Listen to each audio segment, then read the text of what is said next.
Glory Cloud Podcast, episode 119.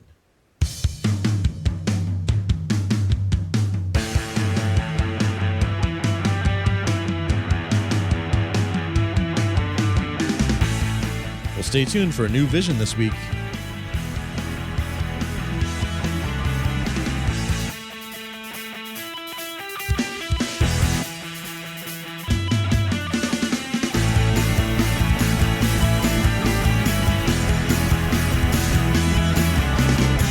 Well, welcome back to another episode of the Glory Cloud Podcast. I'm your host, Chris Kahi, and I'm joined by our co-host, Pastor Todd Bordeaux of Cornerstone Orthodox Presbyterian Church in Houston, Texas. Welcome back, Todd. It's great to be back. I'm excited for a new vision. Not me getting a vision, but talking about a vision. Yes. I'm excited to talk about this next vision as well. And so to make as much time as we can for that, I will just briefly run through our regular housekeeping, reminding our listeners that we do have our show notes page over at meredithkline.com/podcast. There you can find all of the resources that we mentioned during the course of an episode. If you do purchase anything from the show notes page, it does help me out a little bit. No pressure, but I do appreciate that when you do that. And if something that is completely free to you, it only costs you a little bit of time and a little bit of effort, is to give us a 5-star rating on iTunes and to subscribe to the podcast. You can do that on a podcast app or a podcatcher of your choice. Both of those things help other people find us when they are looking for good theological content in their podcasts. And finally, if you have the means to pitch in a little bit of money to help us cover the monthly cost of hosting the audio files, you can find a donate button at meredithkline.com/podcast on the right-hand side of the page, and any amount that you can give is very much appreciated and is also very encouraging to Todd and me. So thank you very much to those who have donated. And Todd, how would you like to kick it off today? Well, I just wanted to say before we begin looking at Zechariah 5 that I look at the stats of the amount of people listening and our growing audience, and not just in the United States, but around the world. And it's such a blessing to think that Meredith Kline is simply doing exegesis. No agenda, not topical. He's just explaining Bible passages. And that there's that much interest in hearing how Meredith exegeted a text. And that's exciting, that there's that many people that are listening to this. And what a blessing to be able to bring his brilliance and what he understood of the text to the public. So I'm just very thankful that we can do this. Amen to that. And I don't say this enough, but even if you don't donate any money at all ever, it is encouraging enough that you listen, because Todd and I can see the number of downloads and where the downloads happen and things like that. And I think I've said it before, I'll say it again. I literally thought that we would have just 50 of our Facebook friends from the Meredith Kline Facebook group listening to this thing, and it has exploded far beyond 50 Facebook friends. So I'm encouraged, and I'm hearing Todd say that he's encouraged, and so we'll keep pressing on. So we are in Zechariah chapter 5. It's if you have Meredith's book, it's on page 177, and it's the 6th vision. This vision on the surface may be the weirdest vision. When you hear it, it's one of those that you say, wait, what? What was that about? And so we took 4 weeks to go through the last vision. We're only going to take 2 episodes to go through this one. So we're actually going to try to squeeze in most of the exegesis tonight. And then next week we'll wrap up the theology, more of the theology behind it. So if you don't mind, Chris, why don't you read the 11 verses here in Zechariah 5? Okay. Zechariah chapter 5, verses 1 through 11. Again I lifted my eyes and saw, and behold, a flying scroll. And he said to me, "What do you see?" I answered, "I see a flying scroll. Its length is 20 cubits, and its width is 10 cubits. Then he said to me, "This is the curse that goes out over the face of the whole land. For everyone who steals shall be cleaned out according to what is on one side, and everyone who swears falsely shall be cleaned out according to what is on the other side. I will send it out, declares the Lord of hosts, and it shall enter the house of the thief, and the house of him who swears falsely by my name. And it shall remain in his house, and consume it, both timber and stones. Then the angel who talked with me came forward and said to me, Lift your eyes, and see what this is that is going out. And I said, What is it? And he said, This is the basket that is going out. And he said, This is their iniquity in all the land. And behold, the leaden cover was lifted, and there was a woman sitting in the basket. And he said, This is wickedness. And he thrust her back into the basket, and thrust down the leaden weight on its opening.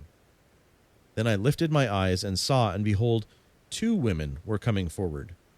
The wind was in their wings. They had wings like the wings of a stork, and they lifted up the basket between earth and heaven. Then I said to the angel who talked with me, Where are they taking the basket? He said to me, To the land of Shinar, to build a house for it. And when this is prepared, they will set the basket down there on its base. Well, a couple comments just to begin. And the first one is, if that sounded strange, that's what visions are. So don't feel bad. They're bizarre and they need to be interpreted. And that's actually why the angel is here and why we have the rest of the Bible. Secondly, it's very important to see that opposed to what some of your translations do here is that this is one vision. And Kline is very adamant on this, that even though in some of your Bibles it'll actually say at the beginning of verse 5, the vision of, as if it's a separate vision. What you have is a shift within the same vision of something else that's flying. But the second half really does match the first half. So we should take this all as Kline does, as one vision, as vision 6. Or else it really does disrupt the book, as well as we'll see the passage. So you have to imagine in this next vision, Zechariah is seeing a flying scroll. So a scroll with wings, in other words. And the angel defines the scroll as a curse. And so Kline points out we should go back to Deuteronomy 28. The covenant document, the covenant of law, that Israel would be cursed if they worship and serve other gods. And so in verse 3 it says, both sides of the scroll, on this side and the other side, he would see writing. Again, that's very odd because scrolls were only written on one side. So Kline says there's 2 ways you could understand this. One, maybe it's picturing tablets, which sort of the 10 Commandments were written on 2 sides of the tablet. Or it could mean that the curse that this tablet represents, this scroll, strikes everywhere, front and back. It could be either one, Kline is saying. Now, in Deuteronomy 28, one of the curses that would come on Israel is there would be destruction from a foreign power. And really, the first half of this vision, verses 1 through 4, it's describing destruction from foreigners. That's what's happening here. Now, if you move on in Deuteronomy 28, another curse is that Israel would be scattered among foreigners. They would be exiled out and live among foreign nations. And the second half of the passage, 5 through 11, that's exactly what we have happening. Now it's going to another land here called the land of Shinar. And so in verse 4, we see that the Lord himself is bringing this curse upon Israel. And the scroll is described in verse 2 as 20 by 10 cubits. Now that's the same dimensions as the court of the temple. You can see that in 1 Kings 6:3. And so anything that's leading to the holy place, the Holy of Holies. The same thing when you get to the cherubim that is overseeing the mercy seat on the Ark of the Covenant. Each cherubim had they were 10 cubits high, and each wing stretched 5 cubits. So you put those together, you'd have 20 by 10 cubits. And it's again, It's directing us to the Holy of Holies. And what's in the Holy of Holies? Well, the Ark of the Covenant, where the treaty between God and Israel lies, the law, with its blessings and curses. And so again, even the dimensions draw us to the temple. They draw us to the cherubim, and then what the cherubim are overseeing or guarding, and that is the ark with the treaty. And so what we see here is the law with its curses.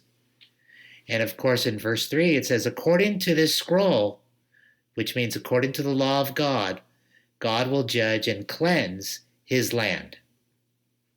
Now, from the other visions in Zechariah, we see that it's the angels that bring God's judgment. They execute God's judgment. And that's why it's important to see that these dimensions even match the cherubim. They are angelic executors of judgment, Kline calls them. And so when you see a flying scroll, Kline says, you should picture sort of the angels are the ones bearing the scroll on their wings, bringing judgment.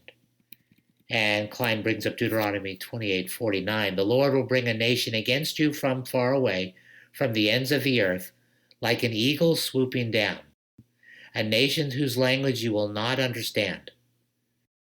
So here the eagle matches the angels, sort of carrying the scroll, the judgment, and executing the judgment. And so that's what Zechariah is seeing. He's seeing a flying scroll with wings. And note the second half of the passage in verse 9, we have another flying instrument. So that idea will come back. And so the flying scroll, Kline says, you should see it also as a cloud of judgment. Because wherever the angels are, they are surrounding the divine presence. And so what you see is a flying scroll, the cloud of judgment. The divine warrior is advancing over the land, executing what he promised he would do to Israel in Deuteronomy 28. And it's the same glory presence as was in the Holy of Holies. That's why the connection with the dimensions. And so Kline says all the elements of the Holy of Holies is right here in the first half of this vision. There's a scroll in the ark. There's a scroll in the vision. There's cherubim guarding. There's wings of the scroll, the same dimensions as the cherubim. And then there's what this is all about. God is coming in judgment, which is an intrusion of final judgment. It's a picture of judgment, but it's not on the nations this time. It's on the land. And if you put the different visions together, and Kline will show how certain visions match other visions, this one matches the other visions that speak of later on the land judgments, Israel's judgment. We saw back in the second vision, or the first vision, they were looking at the nations being judged. This one matches the others that speak of cleansing the land from impurity, from false professors. And so that's the first part of the vision up to verse 4 is what you're seeing. Does that sound clear? At least verse 3, does it sound clear, Chris? Yes. I mean, maybe a little bit strange and vision-like as it should, but clear nonetheless, yes. Yeah, we should remember visions are like your dreams. They're never really logical in a scientific sense, and they can turn from one thing to another very quickly like dreams. That's why we shouldn't assume verse 5 starts a new vision just because all of a sudden what's flying is different. Okay. And so Kline now points us to verse 4, where the Lord says, I will send it out, declares the Lord of hosts, and it shall enter the house of the thief and the house of him who swears falsely by my name. The thief and the liar, or as Kline calls it, thieves and perjurers. They are the ones specifically who will be judged. And so Kline points out, first we see again, it's the land that's being judged. And even down in verse 6, the iniquity is in the land. And so who are the perjurers? Well, those who swear falsely, and those who swear falsely are those who take the Lord's name in vain, which only applies to the Israelites, because they've taken his name on their lips as his people, but they are worshiping other gods, and they are not living for the Lord. And so the guilty in the land will be removed to another land. That's what this is picturing. But they'll also, some of them will be judged in the land too. And so thieves and perjurers represent all those disloyal to Jehovah, Kline is saying. They're sort of a summary of spiritual adultery. Now, Kline also points out that these are sins often associated with commerce. We have thieves stealing, obviously, and then even perjurers often lying based on false measurements.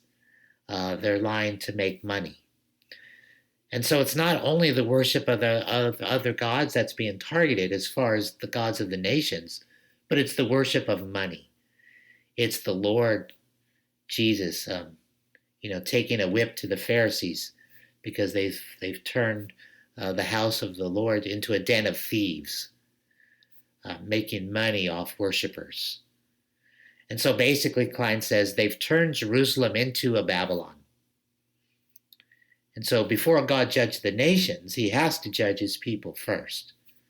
He has to bring the curses that he promised in Deuteronomy 28 to their conclusion also.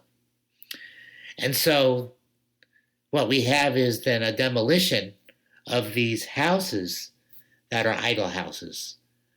Notice how he says, I will send it out, and it shall enter the house of the thief.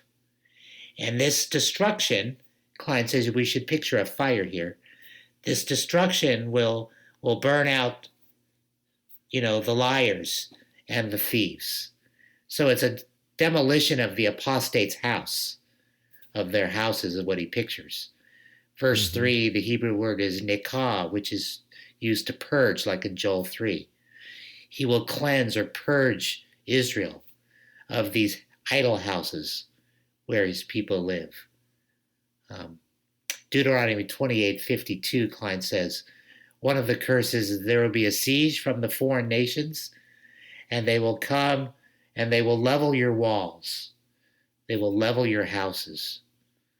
And in the ancient Near Eastern treaties, he points out, one of the judgments, even in the treaties, is what the victims' houses would be overturned by the king if they are disobedient to him.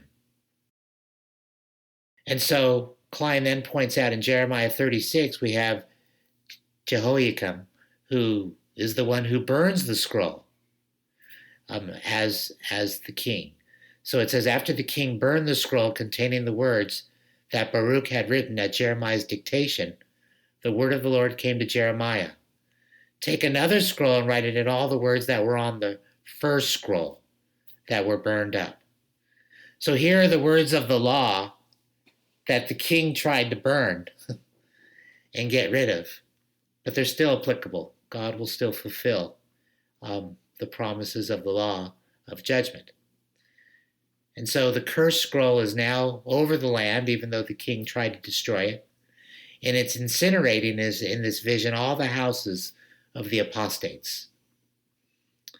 And then notice in verse 4, he said, it shall remain in his house and consume it, both timber and stones, both the wood and the stones. In one sense, Kline says that denotes completeness, the whole house.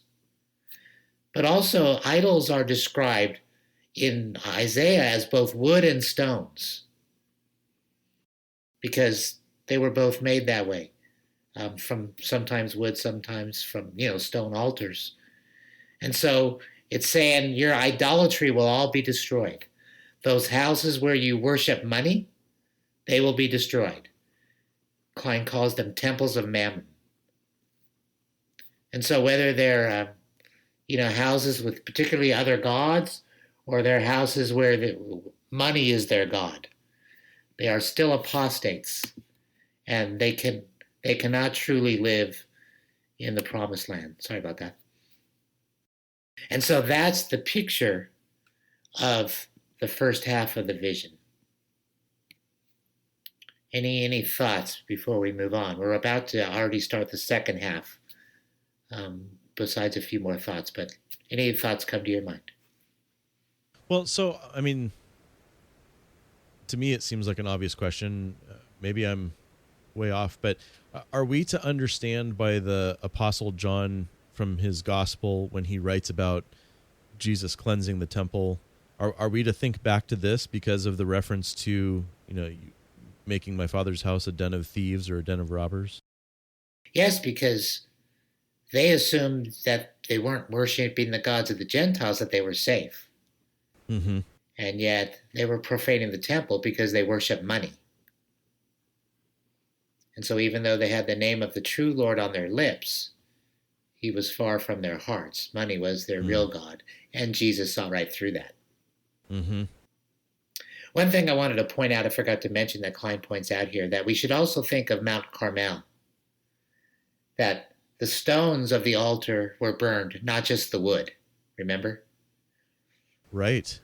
And so here's a parallel, that the stones and the timbers both are burned, both having to do with idolatry. Okay. So one more thought before we look at the second half of the vision, and that is what Kline calls the reversal of the 10th plague on Egypt, of course. And so he wants to say that this scroll judgment parallels the 10th plague.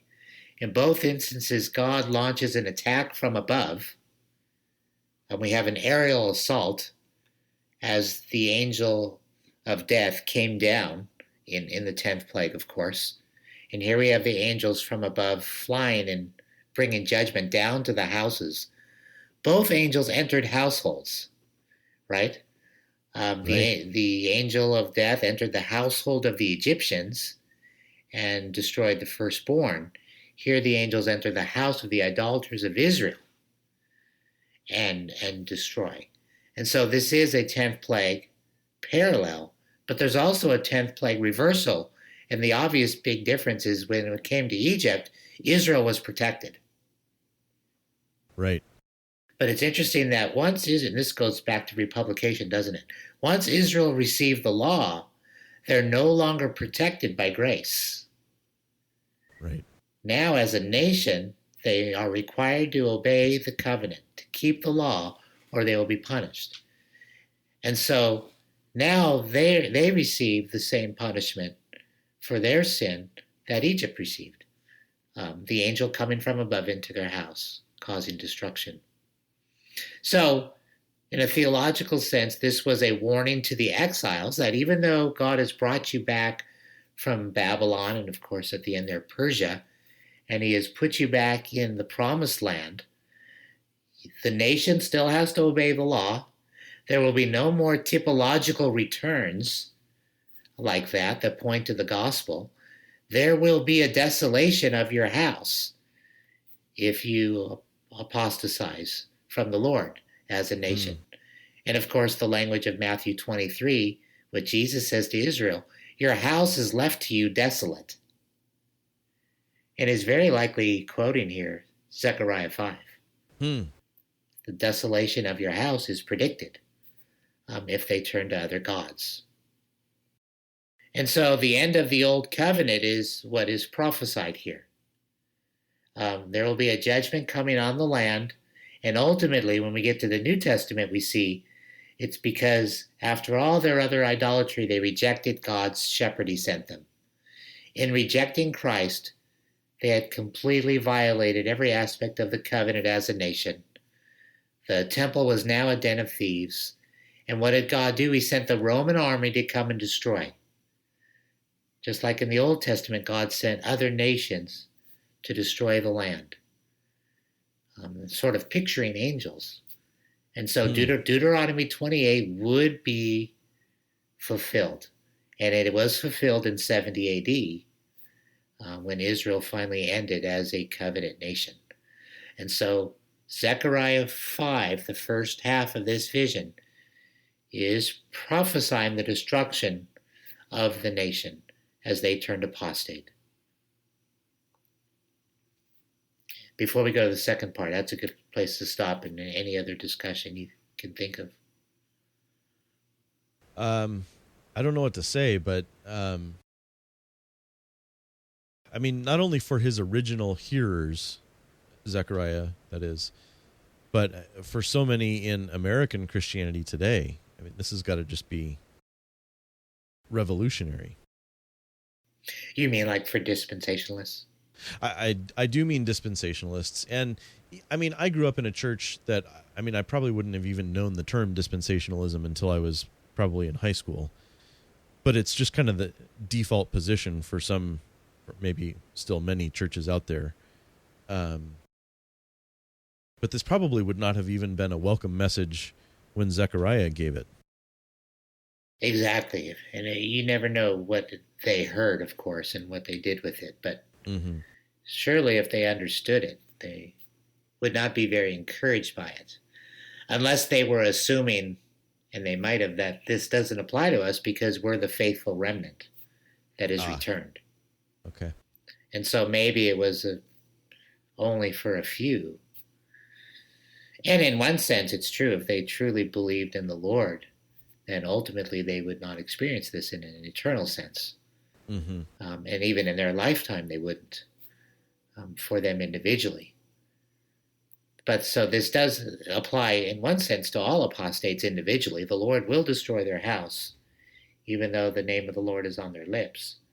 But Kline wants to point out the corporate nature of this, that the scroll is bringing the judgments to the whole nation, right?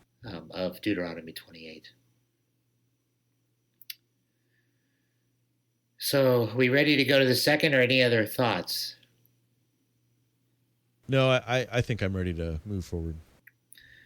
All right, now let's go to the second half, because all of a sudden the vision shifts. But there are so many connections between the first half and the second half, and I haven't even listed them all that Kline does in his book. I'm just going to ask you to trust Kline on this, that this is one vision. I hope you'll see it, speaking to our listeners. But all of a sudden the vision shifts to something else flying. And maybe even it was a subtle shift where the scroll actually turned into a basket. Because it says, then the angel who talked with me came forward and said to me, lift your eyes and see what this is that is going out. And I said, what is it? He said, this is the basket or ephah, depending on your translation, that is going out. So an ephah is about 2/3 of a bushel. And so often you carry that much in a basket, so you really can translate it either way, because the woman is in a container. Okay. So it's not just speaking of how much she would weigh, but that she's in a container that would contain about that much. So now Israel is pictured as a woman in a basket, and her name is wickedness. Now notice before, in the first half of the vision, their houses were destroyed in the land. But some of them in this vision, they still have houses, but their houses are taken to another land. And again, this matches the second half of Deuteronomy 28 and some in 29, where it says, not only will your house be left desolate in the land, but foreigners will come and they will take you out to another land. And so that's exactly what we see here. We see that Israel is being taken out to the land of Babylon, and Shinar is simply Babylon. So Zechariah sees this basket, and again, notice the connection Kline brings out, that we're dealing with monetary terms again. 2/3 of a vessel, 2/3 of a bushel for holding grain. Again, the idea is this love of money, this love of earthly gain that really was dominating Israel, especially after Israel returned from the exile, because they really didn't struggle after that point with idolatry anymore in the strict sense of the term of serving foreign gods. They had put away their foreign gods under Nehemiah. But we find out by the time we get to the New Testament, they certainly were worshiping money in this life more than the Lord. Yep. Idols don't have to look just like Baal. Exactly. And so the vision notes that in this vessel you have this woman, and there's a lead lid, which is about 75 pounds. Wow. So the idea is this lid will keep this woman in. She cannot escape the judgment. So the weights and measures here represent God's standard, God's judgment. And so in the law of Moses, weights and measurements are important because it was an abomination to the Lord in order to make money, to cheat people, to have unjust weights. And so the weight that's listed here in verse 8, for example, reminds us again of the monetary issues going on throughout the passage. And so you have the connection with both parts of the vision. You have two flights, two things being carried, both looking back to Deuteronomy 28, both in the land. And again, you have God's basket here is carrying a woman into exile. The lead cover is lifted. Zechariah sees what's in there. It's a woman. And it says, "This is wickedness." That's her name. And Kline points out in the ancient Near East, demons were often put into bronze cauldrons with lead lids. And they were put in the sea, in the depths of the sea, so they couldn't get out. And so the Lord may be appropriating that type of language and image that would suggest that there's a satanic character to Israel's wickedness. So just like in the stories, the demons were put in cauldrons with lead lids. So in this vision, he's using that picture that they would already understand to show that there's a demonic characteristic of Israel in their love of money. So, unless you have thoughts, that brings us to verse 9. Yeah, let's move on. Because in the first half of the vision, it was God's angels who were carrying the scroll. That was the picture.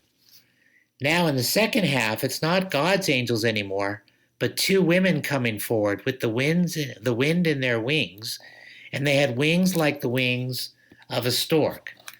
The stork was an unclean meat in the Old Testament, in the Old Covenant.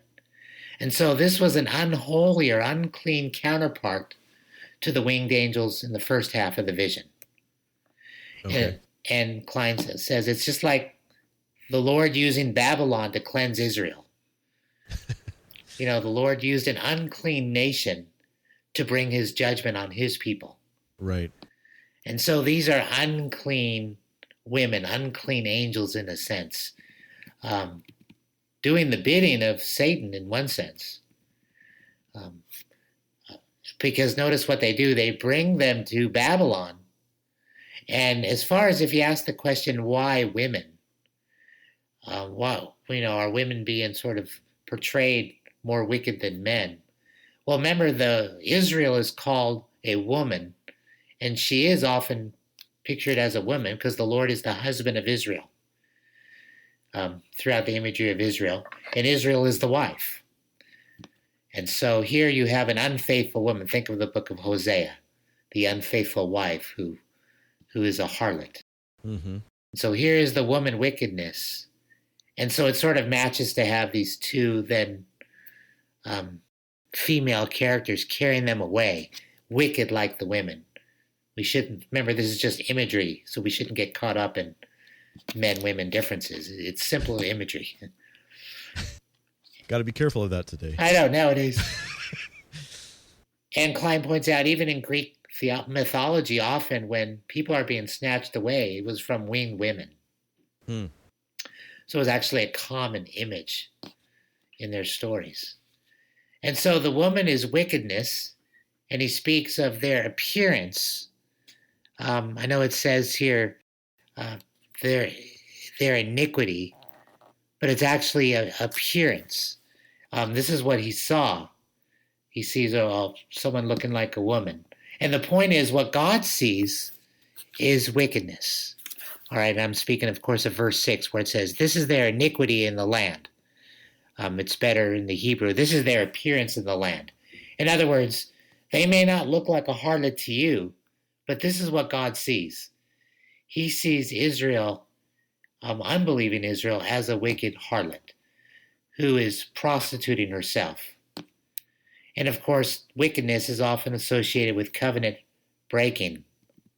And the historical model for this, Kline says, comes from 2 Chronicles 22, Athaliah, who's the daughter of Ahab and Jezebel, because she's actually called the wickedness. And what did she do? She took the Lord's goods from the temple and used them for Baal worship. Okay. So she becomes sort of the model or the picture of all Israel, of unbelieving Israel. And so that brings us back. Notice how in verse 8, wickedness tries to get out, but God's judgment is too strong. And so the lid is thrust back down. And so verse 9, Zechariah lifts his eyes. He sees the women with wings, unclean this time, carrying the basket with the wicked woman. And so then I said to the angel who talked with me, where are they taking the basket? And he said to me, to the land of Shinar, to build a house for it. Isn't that interesting? Because the last time we've seen something built in the land of Shinar was the Tower of Babel. Oh, wow. And so what you have here is these harlots of Israel are being exiled to Babylon, and they're melding right into Babylon. They're becoming idol worshipers just like them. And so the Tower of Babel is where the people of the world rebelled against God, even against his common grace, in turning the gifts he gave them, of even giving them life, into a rebellion against him. And so it was a great apostasy in that sense. And here Israel just joins them. And so they build idol houses, in a sense. God destroyed their false house in Israel. And so now in the second part, they build new homes with shrines to their actual gods. And that's why in verse 11 it says, and when this is prepared, they will set the basket down there on its base. Kline says often when you see that on its base, the base is usually used in reference to a temple. Okay. And so even in verse 11, it speaks of it'll rest in the Hebrew, nuah. It'll be the positive and the positive or resting, which is sort of a pseudo rest. God promised Israel rest in the land. And these apostates says, no, I don't want to live in your land and obey you and serve you. I want to go find my rest in the land of idols. And so that's the picture of building their idol house and Israel finding their false rest in the land of judgment. So you have pseudo angels, a pseudo house, and pseudo rest, because pseudo Israel here, apostate Israel, is being pictured. That's a powerful image, isn't it? It is. In some ways, it reminds me of what Matthew was doing with saying that Jesus and Mary and Joseph fulfilled the prophecy, out of Egypt, I have called my son, when they fled to Egypt. Because at that point, Israel was acting like spiritual Egypt. And so it's actually as they were leaving Israel that they were fulfilling that prophecy. And so that just reminds me that it may be helpful to remind our listeners of the fact that to the Israelites who received this is adding insult to injury. It's galling for God to use Israel's enemies to bring about this judgment. Right? Wouldn't you agree with that? Oh, exactly. And think of what a great warning, because in the previous visions, we've heard all these wonderful promises for Israel. And yet here the warning is these promises are fulfilled to believers. Right. Not to apostate Israel, but to true Israel, as Paul calls them in Romans 9. And so if you think simply being Jewish, you're going to receive all these glorious promises, here is a vision for you who are not truly trusting the Lord, but living in idolatry. Here's your vision. And as you said, how many there were or whether they understood it is not really the point, is it? No. Because this would all come true. And I would remind our listeners, if they're asking the question, there doesn't have to be an exact historical reference of how it's fulfilled. In other words, you might say, well, which one is it? Did they die in the land? Or did they end up in a foreign land? Well, on the typological level, both happened. Mm-hmm. But ultimately, eternally, this speaks of where people's hearts are before Judgment Day, that they're truly idol worshipers, and what the end result will be. They'll be judged. And so you have to look past the Old Testament historical examples of the different ways they're fulfilled, even in 70 AD, and even beyond that to final judgment. Because what does the New Testament say? When Christ returns, judgment begins with the house of the Lord. Right. Right, and that's what's happening here. So there's no safety in the church either if you don't believe in the gospel yourself. Oh, good point, yeah. And that would be the warning to us. And so one final thought, and again, we're going to look next week into a lot more of the theology that Kline will bring out. But we have here a reversal of the Exodus, don't we? Because in the Exodus, it says that God, like an eagle, carries Israel on his wings, or in the picture, her wings. She's a mother eagle in the image. And he carries them to safety. He carries her to safety. Here we have demonic imposters carrying Israel away from God's presence. So it's the reversal of Exodus, isn't it? Yeah. This is exile, not Exodus. Yeah, and the Exodus, I will bring you to a land, and then I will dwell among you, and God builds his temple. Now the apostates are taken out of the land, and they build an idol house, revolting against the covenant. It's the anti-Exodus, isn't it? Yeah. Wow. So Kline ends with this question. When the vision ends here, notice the woman is not destroyed.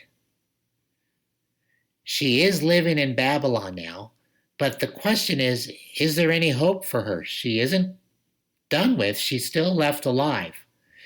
Is there a possibility that it's written this way, or the vision was given this way, to say there may still be hope for those sinners, looking now beyond 70 AD to the new covenant, where those who were scattered will then be gathered? Kline says it's possible that the fact she's left alive and not killed for idolatry is pointing to the new covenant, where sinners, even in Israel who had been in sin, some of them would come to Christ. That's an interesting thought on the way it ends, don't you think? It is. And I appreciate that Kline is willing to wrestle with that and say that it's possible. Because when we look back at the other visions, most of them speak of the destruction of enemies. Mm-hmm. And yet this one doesn't end with destruction. It simply ends with them going somewhere else and living as unbelievers. So, it's hard to tell. I mean, think of Acts chapter 2, all those Israelites coming to know the Lord then. Sure. Who had put Christ on the cross, as Peter said. That's a great point. Yeah, it's a fascinating thought. I never would have thought of that if Kline hadn't brought it out. Because that's a somewhat unusual ending to a typical judgment vision. Yes, but then again, I'm extremely appreciative for his guidance through this entire vision, because that one wasn't easy. No, and I think next week, as he opens up the biblical theology of this a lot more than we had time tonight, he'll explain it in ways, again, that we don't usually think about it. And it just reminds us, and we won't spend a lot of time tonight on application, but that this is the nature of the covenant community, both Old and New Testaments. The church is weak because the apostates have not yet been separated from the church. And so even though church discipline every once in a while will catch someone in very obvious sin, for the most part, we can't tell. That's why it says the Lord saw the appearance, and the Lord saw who was apostate. And as it says in Timothy, the Lord knows who is his, but we don't. Right. And so one of the reasons everyone complains about the church is weak, it is the nature of the church to be weak until the final separation. And so we do church discipline, but we should never assume because we do it that we have separated the sheep from the goats in any full sense. Yeah. That we shouldn't think that we are bringing about ultimate equity in our church discipline. I mean, it's still the best we can do, and relative to, the amount of information that we have. But and what we do often, and the mistake we make, you and I have talked about this before, is because we want more separation, we start adding more to the gospel. Mm-hmm. And so we start adding all these qualifiers. But you better be doing this, and you must be doing this, and and then we start pushing people to over-examine themselves, where we want everything to be out in the open and clear who is and isn't. And unfortunately, when we push too hard and we stop preaching free grace, then we start making the true believers filled with despair. And they're the ones with the sensitive consciences that start to wonder, maybe I'm not saved because I'm not spiritual enough, or I have not advanced in sanctification enough. We try to do too much weeding out in our preaching instead of recognizing there will be people who on the outside look like they're doing fine, but inwardly they're worshiping money. The Lord sees it. How many people have we excommunicated for worshiping money? Come on. Yeah. We jump all over sexual sin because it's very easy to see and catch. But the worship of money is much more difficult. But the point is that the Lord sees it. And that's what this vision is saying. Yes. And when we look at Matthew 25, it's the Lord who does that ultimate weeding out. Yes. We can't possibly have that kind of knowledge. I remember reading Luther somewhere, somebody asking him, don't you worry about all the goats in your church when you preach free grace and justification by faith alone? And he said, no, I preach to God's people. Mm-hmm. I preach to the sheep, because the goats, the law's not going to change them either. Right. If the gospel's not going to change them, then nothing else will. Why would I stop preaching the gospel? Right. It was just a great answer that he says, I worry about the comfort of the sheep, because I know there'll be some who will be lying and take advantage, but that's not who I'm preaching to. Mm-hmm. And I think that's important for you almost see that when pastors start, and you do, pastors are always wondering about people, and when they see certain things, and then pastors start pounding the pulpit a bit harder, they start getting angrier, more threatening. And what they're doing is they're letting this get to them, and they're trying to bring heaven to earth quicker by separating the true and false sheep in their church. Mm. And it ends up doing a lot of damage instead of just trusting the Lord and realizing what the hymn says. You remember, the church is one foundation. The church shall never perish, her dear Lord to defend, to guide, sustain, and cherish, is with her to the end. Though there be those that hate her, and false sons in her pale, against both foe and traitor, she ever shall prevail. Amen. And so even with those weaknesses in our church, God will still bless his church and give her what she needs, that we saw in the last vision, didn't we, of the supply of the Spirit. Yes, absolutely. That's a great reminder, the last vision. I had nothing planned for application, and then that just went all over the place. So Well, I thought that was great. I mean, what I heard you saying to pastors is don't give in to the temptation to stop preaching the gospel just because you might be afraid that it's not having the kind of effect that you want it to have. Yes. Don't stop preaching the law either, but we have to keep preaching the gospel. That's what God uses to create faith in people and to sustain faith in people. Yes, and warning the perceived goats in your church who you think are getting away with professing falsely. When you're preaching, now obviously when you get to a certain passage, you preach the passage and warn them. But when you're turning every sermon into a warning that you better really, truly, truly believe and be obedient and follow, you start pushing people away from the Lord and looking into themselves if they're really obedient enough. Mm-hmm. And then you start doing damage to the sheep because you're worried about a few goats. And just preach the grace of God in the gospel. Know that there'll be some who secretly love other things, and God will sort it out. And just have comfort knowing God's going to sort it out. You're not going to be able to sort it out in this life. Amen. It's not a reflection on you, right? God Exactly. will take care of that. Exactly. And it's not your responsibility to weed everybody out. Yeah. I think that's an excellent point to end on. Sounds good. Anything else to say before we wrap up? Go for it. Wrap up time. All right. Well, we would love to hear what you think about this new Vision 6 here. You can email us at glorycloudpodcast@gmail.com. You can tweet at us. I am at MachinGuy. Todd is at TBordeaux. The podcast itself is at glorycloudpod. I'm also on Instagram at MachinGuy.